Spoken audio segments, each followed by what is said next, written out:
पन्नगे च सुरेन्द्रे च कौशिके पाद संस्पृशि निर्विशेष मनस्काय श्री वीरस्वामिने नमः। आर्हत वाङ्मय में कहा गया है, शरीर माहु नावत्ति जीवो वुच्चई नाविओ संसारो अन्नवो वुत्तो जंग तरंति महेशिनो। शास्त्र में कहा गया है कि शरीर को नौका कहा गया है। हमारे धर्म शास्त्रों में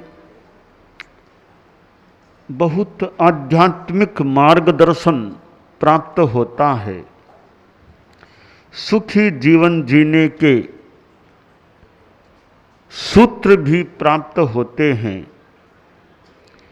और यह सृष्टि क्या है, दुनिया में तत्व क्या हैं, इस बारे में भी शास्त्रों में बातें मिलती हैं। प्रस्तुत श्लोक में कहा गया कि यह एक संसार है, जो यह जन्म मरण का क्रम चल रहा है, इसको भवार्णव कह दें, संसार अर्णव कह दें, संसार सागर भव सिंधु। इसमें ये 84 लाख जीव योनियां और प्राणी जन्म मृत्यु के इस श्रृंखलाबद्ध रूप में सर्किल में भ्रमण कर रहा है। कई जीव तो ऐसे हैं, पूरा सर्किल है, कहीं कोई अंत आता ही नहीं है। अनंत बार तो जन्म मरण कर लिया, अनंत बार कर लेंगे, तो भी कहीं उनका भव सिंधु का पार नहीं आएगा। वो बिल्कुल सर्किल है, गोलमल चलते रहो। और कई जीव ऐसे भी होते हैं कि कभी उनके इस भवार्णव का अंत भी आ जाता है। तो शास्त्र में कहा गया, यह जो भव सिंधु है, इसको तरने के लिए नौका का उपयोग करो। तो नौका कौन सी? तो वो सामान्य नौका नहीं जिसमें आदमी यात्रा करता है, यह शरीर नौका है, यह जीवन या शरीर नौका है, मानव शरीर है। यह एक महत्वपूर्ण शरीर है। शरीर तो पशुओं के भी होता है, पशुओं के शरीर को भी औदारिक शरीर कहा गया है और मानव के शरीर को भी औदारिक शरीर कहा गया है। पर दोनों औदारिक शरीरों में भी अंतर है। मानव का जो औदारिक शरीर है, इससे बहुत उच्च कोटि की अध्यात्म साधना की जा सकती है, जबकि पशु के शरीर के द्वारा साधना की तो जा सकती है, उतनी उच्च कोटि की साधना मुश्किल है, असंभव भी हो सकती है, जो साधना नर देह में की जा सकती है। तो यह जो शरीर है, यह एक नौका है। इसके द्वारा भव सागर को तरा जा सकता है, आत्मा को सद्गुणों से भरा जा सकता है। अब प्रश्न है कि इस शरीर को किस रूप में नौका माने, कैसे उपयोग करें। शरीर का उपयोग संयम और तप की साधना में करें। संबर संयम की साधना, मैं झूठ नहीं बोलूँगा, मैं चोरी नहीं करूँगा, मैं नशा नहीं करूँगा, मैं हिंसा नहीं करूँगा, आदि आदि संकल्प लेकर के संयम करे आदमी, और फिर तपस्या करे, निराहार की साधना, अनाहार, निराहार, स्वाध्याय, ध्यान आदि के रूप में तप करे, तो संयम और तप के द्वारा इस मानव शरीर का उपयोग करके भव सागर को तरा जा सकता है। धर्म की साधना के लिए शरीर एक साधन है। शास्त्र में एक जगह यह भी कहा गया है, जरा जाव न पीले ई, वाही जाव न बढ़ई, जा विंदियान हायंती, ताव धम्मम समायरे। कि शरीर से जो धर्म की साधना करनी है वह जब तक शरीर सक्षम है, समर्थ है, तब तक कर लो। शरीर की सक्षमता और शरीर की अक्षमता, शरीर में अक्षमता नहीं रहती है, शरीर बलवान है तो शरीर सक्षम है। अब शरीर की अक्षमता 3 रूपों में होती है। शरीर की अक्षमता के 3 आयाम हैं, जो शास्त्र में भी हमें एक तरह से मिल जाते हैं। शरीर की अक्षमता का एक आयाम है, एक प्रकार है, वृद्धावस्था जब आक्रमण करना शुरू कर दे, बुढ़ापा पीड़ित करना शुरू कर दे। बुढ़ापा यानी वृद्धावस्था आना एक बात है, वृद्धावस्था पीड़ित करना शुरू कर दे वो कुछ अलग बात हो सकती है। आने को उम्र तो 80 आ गई है, फिर भी आदमी सक्षम है, काम करता है, अच्छी तरह अपना करणीय कार्य कर लेता है। पर बुढ़ापा जब पीड़ित करना शुरू कर दे, बुढ़ापे का असर आ जाए, शरीर कमजोर पड़ जाए, तो धर्म करने में भी कठिनाई हो सकती है। अब वृद्धावस्था का प्रभाव हो गया, 90 आ गए, 88 आ गए। जो पहले गुरु दर्शन करने आते थे, सेवा करते थे, तपस्या करते, धार्मिक काम करते, तो अब तो वो मुश्किल हो गया।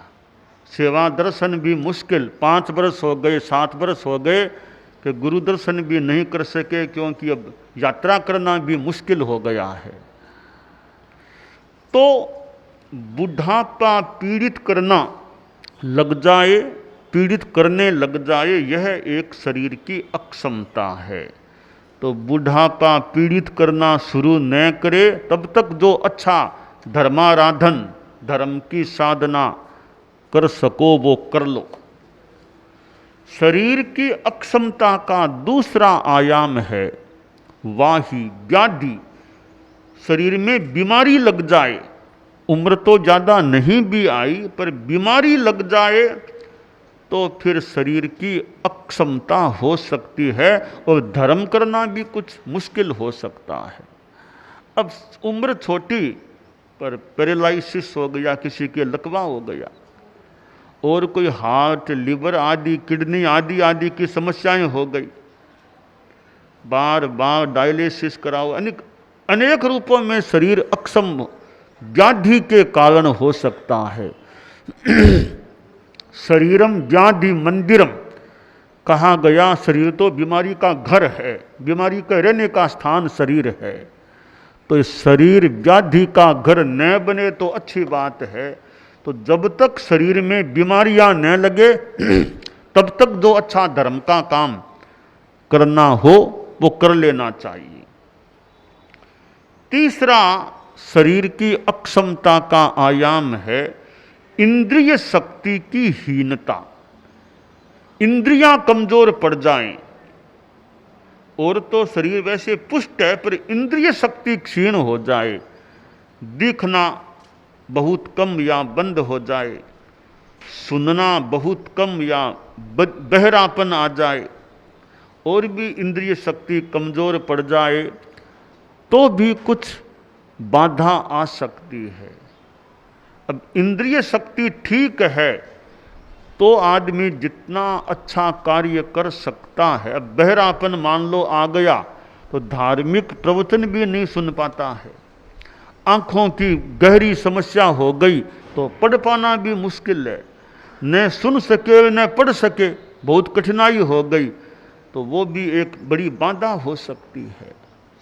इसलिए शास्त्रकार ने मानो आगाह किया है कि जब तक बुढ़ापा पीड़ित न करे, जब तक व्याधि शरीर में न बढ़े, जब तक इंद्रियां क्षीण न हो, तब तक धर्म का समाचरण कर लो। तब तक जो करना हो, धार्मिक काम, धार्मिक सेवा का काम करना हो तो कर लो।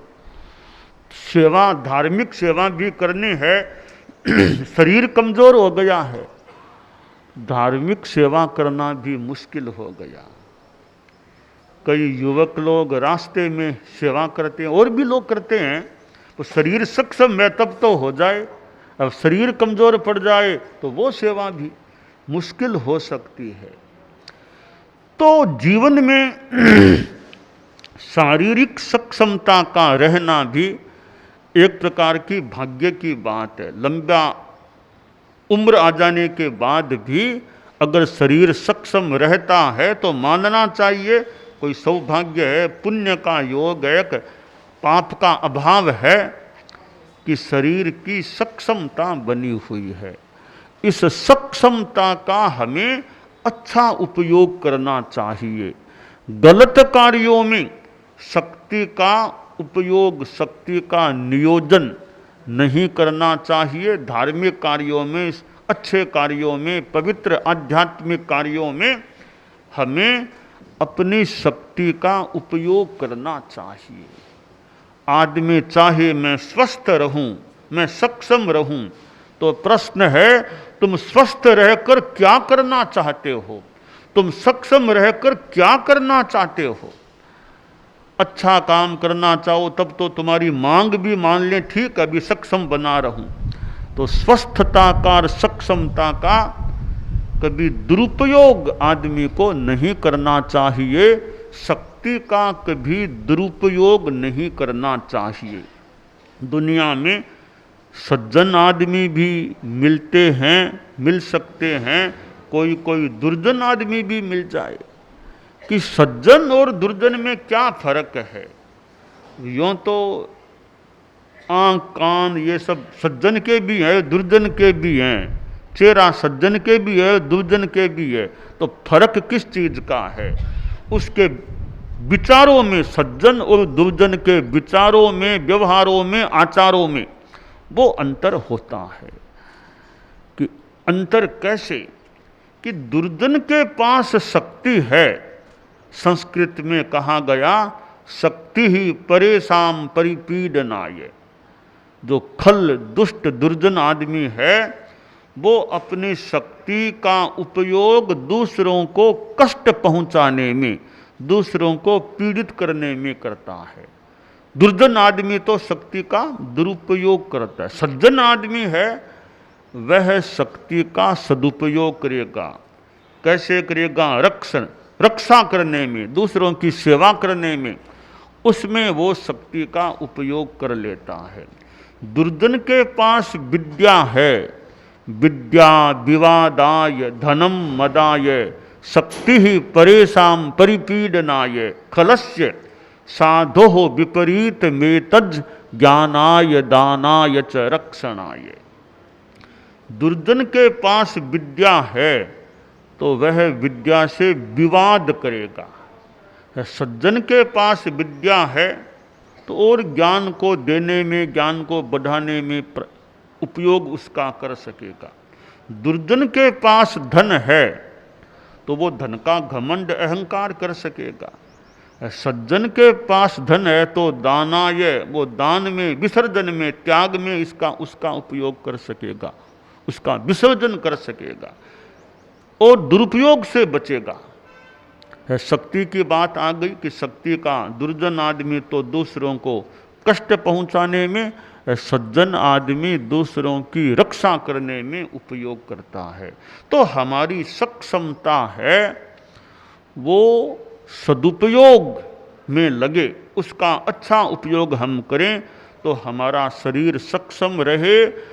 धार्मिक आदमी, धर्म की साधना करने वाला अपने शरीर की सक्षमता का इस संसार समुद्र को तरने में उसका उपयोग करें। हम संसार समुद्र को तरना सीखें। और पानी को तरने की बात का भी अपना कुछ महत्व है। हम संसार समुद्र को तरना सीखें। वो नौका की मैंने बात बताई, शरीर नौका, एक सामान्य नौका की बात।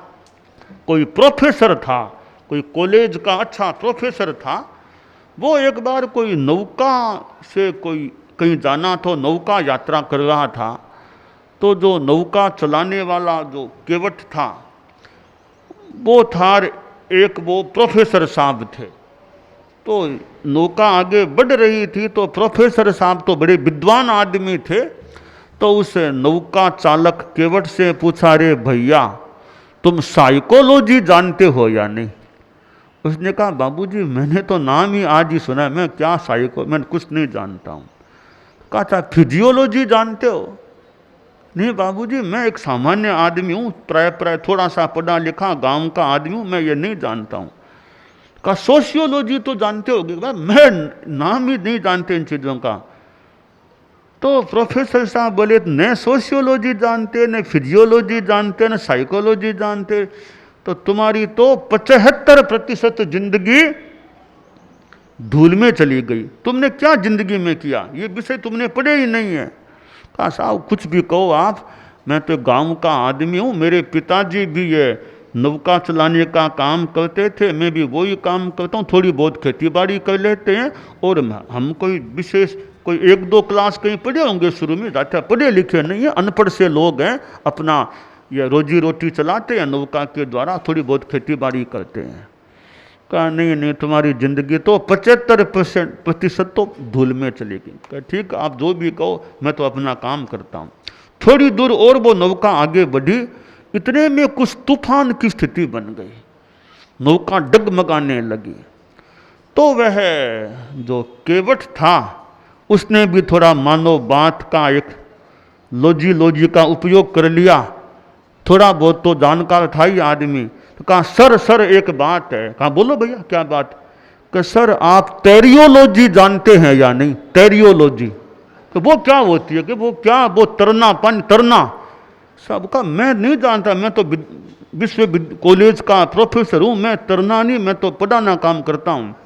साहब बहुत काम किया होगा, अब तो यह बताओ आप टेरियोलॉजी नहीं जानते हो तो क्या होगा? तरना स्विमिंग, पानी को पार करना।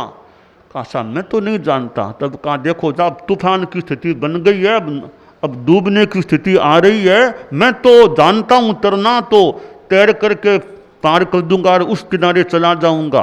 अब आप चूंकि जानते नहीं, अब सर मुझे माफ करना, मेरी जिंदगी तो आपके हिसाब से 75% धूल में गई, अब आपकी 100% जिंदगी ठंडे ठंडे पानी में जाने वाली है।